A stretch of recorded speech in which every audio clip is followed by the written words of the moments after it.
মাঠে নেমে কাজটা করতে, মাঠে নেমে। আমাকে একটা টিভি চ্যানেলের বিখ্যাত সঞ্চালক বলছেন যে আপনি একমাত্র টকশো করতে টিভিতে আসেন যিনি নিজে করে তারপর আসেন, নিজে বলেন না, নিজে করেন ওটা। নিজে ঘটনাটা বলতে ভালো লাগে, বলতে ভালো লাগে, প্রচুর লোক শ্রদ্ধা করে। তো আমাকে ওরা ঘিরে ধরলো স্কুল চলাকালীন সময়, স্কুল চলছে, ছাত্রছাত্রীরা সব ক্লাস করছে, ইমাম মৌলানার দল স্কুলে ঢুকে গেল আমার চেম্বারে, দুতলায় আমার চেম্বারে, নসা চেম্বার, প্রিন্সিপাল চেম্বার। ঢুকে বললো আপনি তাসলিমা নাসরিন, আপনি সালমান রুশদি, আপনি ইসলাম বিরোধী কাজ করেছেন, আপনি হিন্দুদের গান এখানে গাইছেন, আপনি আর্লি ম্যারেজ বন্ধ করেছেন, আপনি খবরের কাগজে টিভি চ্যানেলে উল্টোপাল্টা আমাদের সম্পর্কে বলেন, আপনি ধর্মকে সর্বনাশ করেছেন, আপনি ইসলামের শত্রু, আপনি হযরত মুহাম্মদকে নিরক্ষর বলেছেন, এই মূর্খ বলেছেন। আমি বলেছিলাম হযরত মুহাম্মদ আক্ষরিক পুঁথিগত শিক্ষা দেননি, তিনি নিরক্ষর ছিলেন, তিনি যুদ্ধ করতেন, টিপসই দিতেন। এটা তো সত্য, এটা তো সত্য, এটা বাচ্চাদের ইতিহাস পড়া থেকে শিখেছিল ছাত্রছাত্রীদের। বলেছিলাম ওটাকে করে দিল বাইরে, আপনি নাকি নবীকে মূর্খ বলেছেন। এটা বলেছেন। আর বিশেষ করে আপনি হিন্দুদের গান গাইছেন, জাতীয় সঙ্গীত, জাতীয় সঙ্গীত হিন্দুর গান হয়ে গেল। আপনাকে হত্যা করা পবিত্র কর্তব্য, ভালো করে শুনুন। হত্যা করা ওয়াজিবুল কতল। আমি পুরো স্ট্যান্ড একদম। আপনি কি হয়ে গেছেন? মুরতাদ হয়ে গেছেন, মুরতাদ।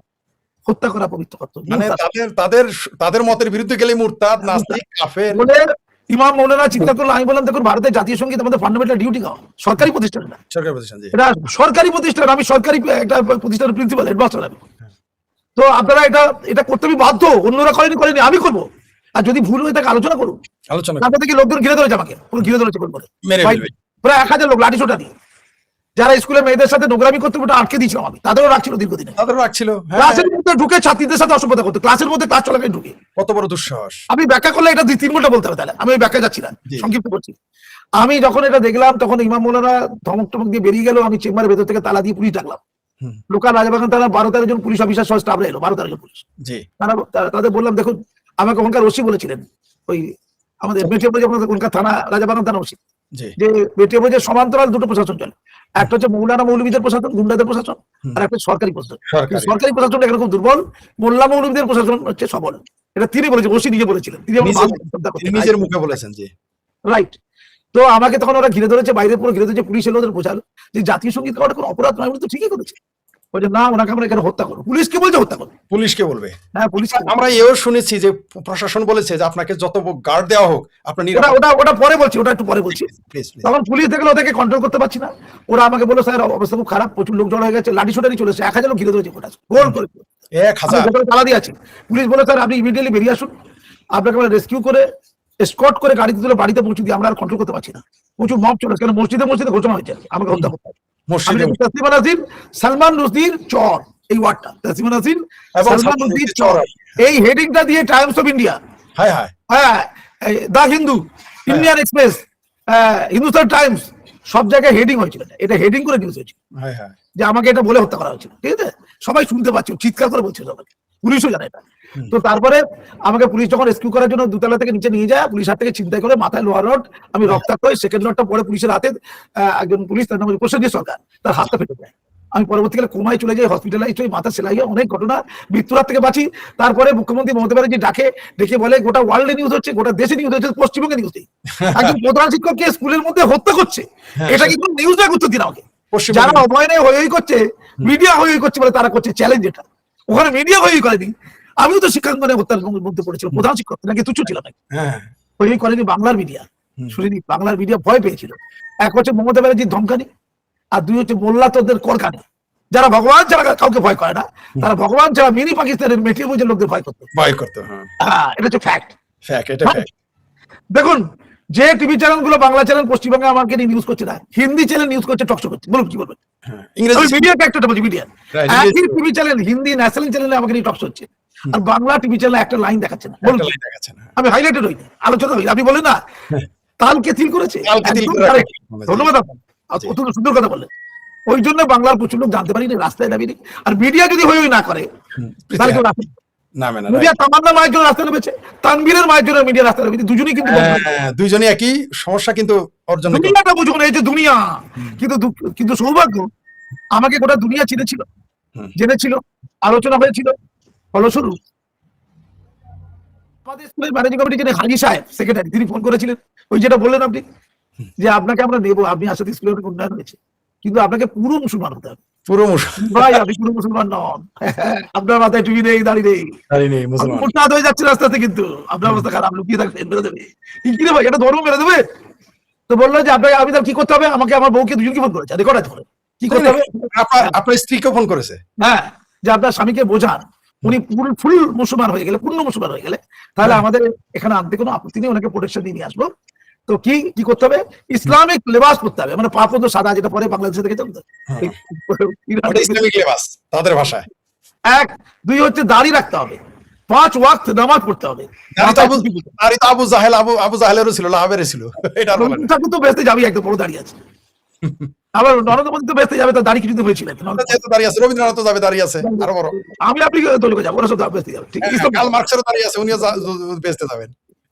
তো যাক, যেটা বললাম, তো দাড়িটা যে বাড়ছে সেটা প্রতি সপ্তাহে হোয়াটসঅ্যাপ করে পাঠাতে হবে কতটা বাড়ছে, ওরা দেখবে কতটা দাড়ি বেড়েছে, প্রমাণস্বরূপ যদি সঠিক মৌলবীর মতো হয়ে যায় বাড়া, এবং 5 ওয়াক্ত নামাজ পড়ি তার ছবি তুলে পাঠাতে বাড়িতে, ইসলামিক লেবাস করে, ইসলামিক বিধি মেনে, যদি মাদ্রাসায় ঢুকি দাড়ি যদি প্রমাণস্বরূপ হয় মাথায় টুপি দিয়ে, এবং মসজিদে এবং মাদ্রাসায় কি নামাজ পড়তে হবে, জোরে নামাজ, দুপুরে নামাজটা পড়তে হবে, দেখাতে হবে নামাজ পড়ি যাবে, তাহলে তারা প্রোটেকশন দিয়ে ওই মাদ্রাসায় আমাকে শিক্ষকতা করতে দেবে।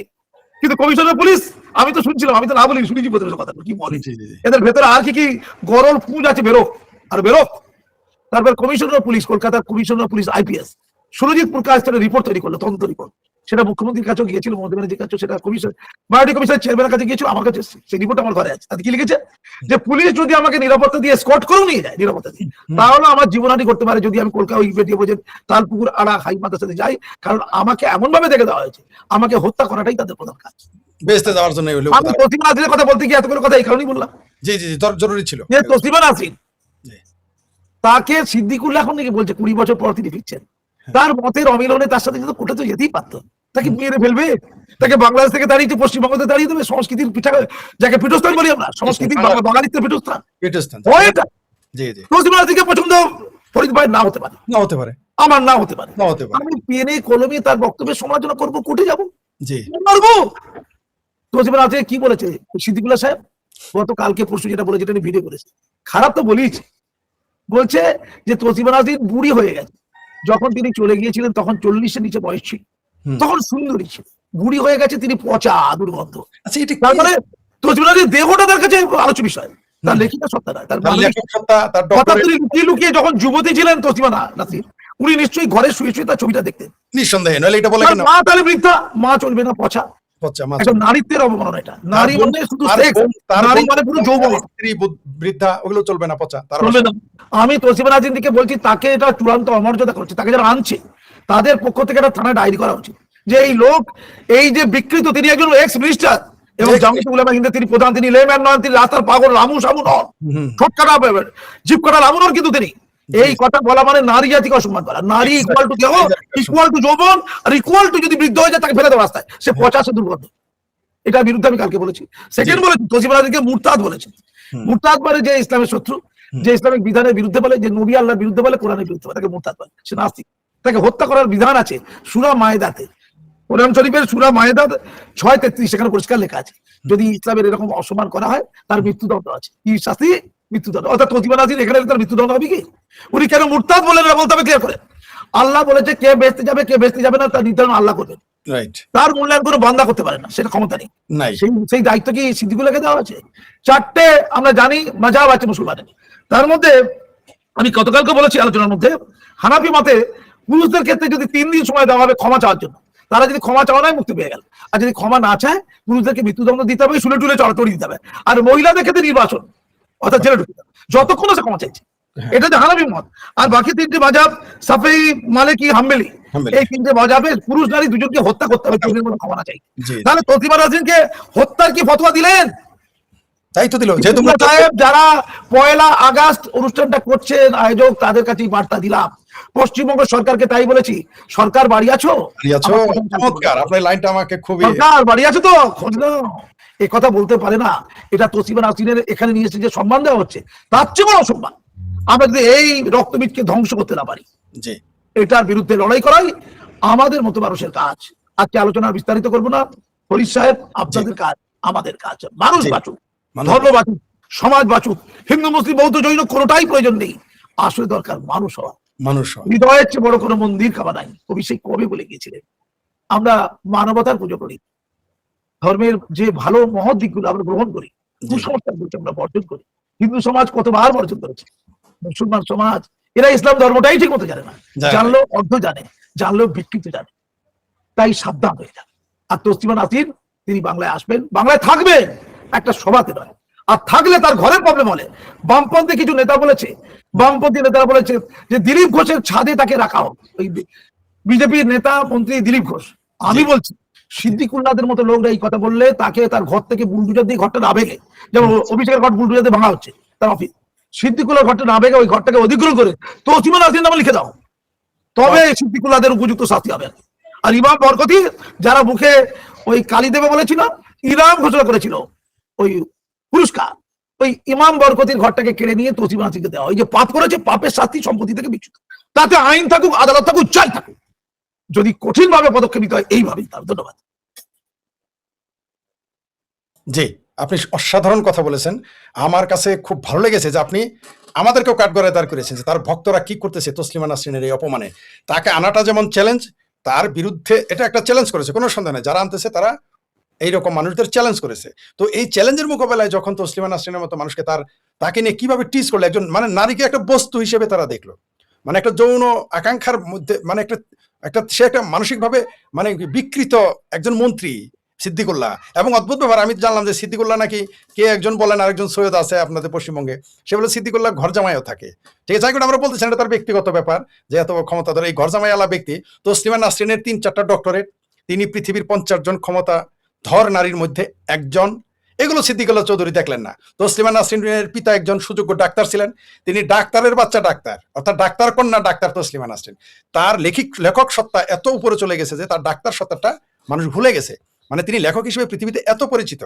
তাকে তখন সিদ্দিকুল্লাহ চৌধুরীরা এরা যা ইচ্ছে, মানে মানুষের সমালোচনার, আপনি বললেন যে শেখ ফরিদের সমালোচনা হতেই পারে, কাজী মাসুমের সমালোচনা হতেই পারে, তসলিমা নাসরিনের সমালোচনা হতেই পারে, এমনকি প্রধানমন্ত্রী নরেন্দ্র মোদীর সমালোচনা হতেই পারে, পৃথিবীর কেউ সমালোচনা ঊর্ধ্বে নয়। কিন্তু এই ভাষায় একজন তসলিমা নাসরিনকে, যে ভাষায় সিদ্দিকুল্লাহ চৌধুরীরা, অর্থাৎ তারা এই যে দেখেন এখানে কিন্তু এই কথাটা যদি একজন আমি বলতাম তাহলে কিন্তু ইসলাম শব্দটা আসতো না। যেহেতু সিদ্দিকুল্লাহ চৌধুরী বলেছে, আপনিও বলেন যে তিনি একটা ধর্মীয় সংগঠনের নেতাও এবং তৃণমূলের, তো এখন কিন্তু ইসলামটা চলে আসবে। তাহলে যারা বলবে যে এই যে দেখো যারা ইসলাম পালন করে তাদের মেন্টাল প্রিপারেশনে একদম এরা যে কত ক্ষতি করছে, দেখুন কত ক্ষতি করলো। তারা মূলত তসলিমা নাসরিনকে বুড়ি বলে ইসলামেরই ক্ষতি করলো, তারা বুঝে নাই। এখন যদি আমরা বলি একটা কথা যে খাদিজা, বিবি খাদিজা ইসলামের প্রথম উম্মুল মুমিনিন, তিনিও তো বৃদ্ধা ছিলেন, তিনিও তো বুড়ি ছিলেন, এটা বললে আবার তখন বলবো আমরা ইসলাম অবমাননা করে ফেলেছি। এতে তো ফতোয়ার অভাব নেই। কাজী মাসুমের দাড়ি নেই তাই তিনি বেহেশতে যাবেন না, মানে এই বেহেশতের সার্টিফিকেট সিদ্দিকুল্লাহ চৌধুরী বা মাদ্রাসার অন্যান্য আলেমেরা দিবে, মানে কি অদ্ভুত একটা বিষয়। তবে আপনাকে অসংখ্য ধন্যবাদ, আপনাকে স্যালুট জানাই যে বাংলাদেশিদের আগে আপনি, আবারও বলছি সবাইকে, প্রিয় দর্শক আপনারা খেয়াল করবেন, কাজী আমাদের পদ্মশ্রী পুরস্কারপ্রাপ্ত কাজী মাসুম আক্তার সাহেবের ভিডিওতে গিয়ে দেখবেন, গতকাল তিনি আপলোড দিয়েছেন। আমি 2বার সেটা শুনেছি, আমি খুব কমই কোনো ভিডিও 2বার শুনি, ভিডিওটা বেশি লম্বাও না, আপনারা শুনবেন। আমাদের বাংলাদেশিদের যা করার কথা ছিল এবং যারা তসলিমা ভক্ত তাদের করার কথা ছিল, সেটা কিন্তু আমাদের এই পদ্মশ্রী পুরস্কারপ্রাপ্ত কাজী মাসুম আক্তার সাহেব করেছেন, ভারতীয় হিসেবেও। তিনি সেই জন্য আমি শিরোনাম দিয়েছি যে ভারতে বসে তিনি প্রতিবাদ করেছেন তসলিমা নাসরিনের অপমানের কারণে। এটা আমাদেরও, যারা তিনি তসলিমার ভক্ত তাদের জন্য, আয়োজকদের জন্য, এবং ভারত সরকারকে চ্যালেঞ্জ করে দিয়েছেন, কিন্তু চ্যালেঞ্জ মানে আমাদের কাঠগড়ায় দাঁড় করে দিয়েছেন। আমি সেই কাঠগড়া কিছুটা কাফারা দেওয়ার জন্য আজকে আমি আমাদের বিশিষ্ট শিক্ষাবিদ, সমাজ সংস্কারক এবং পদ্মশ্রী পুরস্কার প্রাপ্ত মানবতাবাদী মানুষটাকে আমি এই জন্য এনেছি। আমি কিছুটা কাফারা দিলাম, ওনাকে আনার পর মনে হলো আমার অপরাধ বোধ থেকে কিছুটা কমলো, কারণ আমার এটা একটা প্রতিবাদ। যারা আমাদের প্রিয় তসলিমা আপাকে যারা বুড়ি বলেছে তাদের বলতে চাই, তুমি নিজে জোয়ান তো, সে নিজে জোয়ান কিনা, এখনো তসলিমা আপার যে বয়স তার চেহারা আর তোমার চেহারা মিস্টার সিদ্দিকুল্লাহ চৌধুরী নাকি কি যেন ফৌধুরী, কনভার্টেড মুসলমান দুষ্ট লোকেরা বলে, তাকে তার নিজের চেহারাটা একটু আয়নায় দেখুন যে সুন্দরীটা কে। তসলিমা নাসরিনের নামের অর্থটা জানবেন, তার পরিবার তাকে কেন নামটা দিয়েছিল তসলিমা নাসরিন, তার সৌন্দর্যের কারণেই দিয়েছিল। আর তিনি সুন্দর কিনা সেটা আপনি সিদ্দিকুল্লাহ চৌধুরী কোনোদিনই তিনি তসলিমা নাসরিন আপনার কাছে কোনোদিনই সুন্দর হবেন না, কারণ আপনার চিন্তা ভাবনা ন্যারো, আপনার চিন্তা অসুন্দর, তাই আপনার চিন্তা হলো বৃদ্ধ। মানে বৃদ্ধ বলতে তো চিন্তা বৃদ্ধ তো ভালো, কিন্তু এখানে চিন্তা বৃদ্ধ মানে খাটো বললাম। মানে আপনারা সিদ্দিকুল্লাহ চৌধুরীরা তসলিমা নাসরিনকে বুড়ি বলে আপনারা কিন্তু ইসলামকে সামনে এনে ইসলামকে বিতর্কিত করতেছেন। হ্যাঁ, ধন্যবাদ আপনাকে কাজী মাসুম আক্তার, আপনি আমাকে সময় দিয়েছেন, আপনার প্রতি আমি কৃতজ্ঞ এবং প্রতিবাদ জানিয়েছেন বলে তসলিমা নাসরিনের পক্ষে আমি আপনাকে স্যালুট জানাই। আপনি অবশ্যই খেয়াল করেছেন অনেক মানুষ এখানে কমেন্টস করতেছে, আমি নিজেও খুবই আনন্দিত যে অসংখ্য মানুষ এখানে, অনেক মানুষ এই সময় সাধারণত লাইভ কেউ করে না, কিন্তু আমরা চলে এসেছি এবং দর্শকরা চলে এসেছে, আমরা দেখেছি সবাই এখানে একসাথে এখানে অনেক মানুষ কমেন্ট করতেছে, আপনি দেখেছেন। প্রিয় দর্শক, আপনাদের কমেন্টসগুলো আজকে নিতে পারলাম না, তবে আমি যতটুকু পেরেছি আমি দেখিয়েছি, এবং আশা করতেছি আমাদের প্রিয় এবং শ্রদ্ধেয় আমাদের কাজী মাসুমা রাজনীতি নিয়ে শেখ ফরিদ ও আক্তারের আলোচনা বিশ্লেষণ 30 মিনিট বলেছিলেন, সেখানে 42 মিনিট হয়ে গেছে। আমি আপনার প্রতি কৃতজ্ঞ। আপনাকে আবার আশা করতেছি, এবং আমরা খুব শীঘ্রই আশা করতেছি যে তসলিমা নাসরিন আপা এবং আপনাকে নিয়ে আমরা একটা এরকম একটা লাইভ প্রোগ্রাম করার চেষ্টা করব। কারণ এটা আসলেই মানে সিদ্দিকুল্লাহ চৌধুরীরা কেন যে এমন হয়, এদের মেন্টাল প্রিপারেশন কখনো যৌন বিকৃতির বাইরে যায় না। জি স্যার, আপনি খুব সংক্ষিপ্তভাবে আপনি সর্বশেষ 1-2 মিনিট বলে শেষ করে দিন, আমি অনুষ্ঠান শেষের দিকে। জি প্লিজ। দেখুন, আমরা দিনের শেষে শুধু মানুষই থাকি না, জি আজকে ধর্মের যে বিদ্বেষ জি এই পশ্চিমবঙ্গে তথা ভারতে কিছু মুসলমান আমাদের মতো কিছু লোকের জন্য বৃহত্তম মুসলমান সমাজকে এক পেশে ভাবে দেখে দিতে পারছে না। হ্যাঁ। এই যাদবপুর বিশ্ববিদ্যালয় আমি চ্যান্সেলর নমিনি, আমাকে জি। রাজ্যের একজন বিশিষ্ট শিক্ষাবিদ বলা হয়। হুম। মুসলমান তো আমি, ভালো লাগে না আপনাদের মুসলমানদের? এই জি। আমাকে পশ্চিমবঙ্গ সরকার যেমন রাজ্যের সেরা বলেছে, তার সমালোচনা সত্ত্বেও আমাকে শিক্ষারত্ন দিয়েছে। এটা আপনি বিশাল ভারত সরকার ভারতের ইতিহাসে সবচেয়ে কম বয়সে শিক্ষা সাহিত্য পদবী আমাকে দিয়ে দেয়, ভারতের অন্যতম সর্বোচ্চ নাগরিক সম্মান। জি। আপনাদের গর্ব হয় না মুসলমান সমাজে? তাহলে আমরা কি আপনাদের সমাজের মুখ হতে পারি না? তাহলে সিদ্দিকুল্লাহর মুখ। যাদবপুর বিশ্ববিদ্যালয়ের ইতিহাসে প্রথম কোনো মুসলমান চ্যান্সেলর নমিনি সেটা আমি। হওয়ার পরে ওখানে ইফতার পার্টি হতো, কিন্তু রামনবমী করতে দিত না। 2025 সালে যাদবপুর বিশ্ববিদ্যালয়ের ইতিহাসে প্রথমবার রামনবমী আমার নেতৃত্বে হয়েছে। ওখানে আমি রাজ্যপালকে চিঠি করে নিজে দাঁড়িয়ে থেকে ওখানে আজাদ কাশ্মীরের পোস্টার তুলে রামনবমী করিয়েছি। কেউ রক্তাক্ত করার সাহস পাইনি। একটু মেরুদণ্ড সোজা হতে হয়। বাঁচবো আর মরবো তো একবার, মরার আগে বারবার কেন বলবো? একবারই বলবো, বাঁচার মতো বেঁচে বলবো, এ মরার মজা আলাদা। জি জি, ধন্যবাদ আপনাকে, অসংখ্য ধন্যবাদ। আমি আশা করব আপনার কাছ থেকে মানুষ আপনার আদর্শ ধারণ করে সমাজ সংস্কারে মানুষ চলে যাবে। প্রিয় দর্শক, আমি পশ্চিমবঙ্গের এবং ভারতীয় মুসলমানদের বলবো, আপনারা সিদ্দিকুল্লাহ চৌধুরীকে যদি আপনাদের মুখপাত্র না বানিয়ে আপনারা কাজী মাসুম আক্তারকে বানাতেন, তাহলে কিন্তু ইসলামের চেহারা, মুসলমানের যে ফিচার, সেটা পৃথিবীর কাছে ভালো দিকে যেত এবং সেটা উত্তম হতো। কিন্তু আপনারা কিছুটা হলেও এখানে ভুল করেছেন, আমি বলবো না। আপনারা আবার নতুন করে ভাবুন, শিখুন যে কে আসলে মুসলমানদের প্রতিনিধি, সিদ্দিকুল্লাহরা নাকি কাজী মাসুম আক্তাররা। ভালো থাকবেন সবাই। আপনাকে বাংলাদেশের দর্শকদের পক্ষ থেকে এবং আমার ইউটিউব চ্যানেলের দর্শকদের পক্ষ থেকে আপনাকে আবারও স্যালুট জানাই। সমস্যা ভালো থাকবেন স্যার, আশা করছি। জি প্রিয় দর্শক, আমরা আগামীতে আবার হয়তো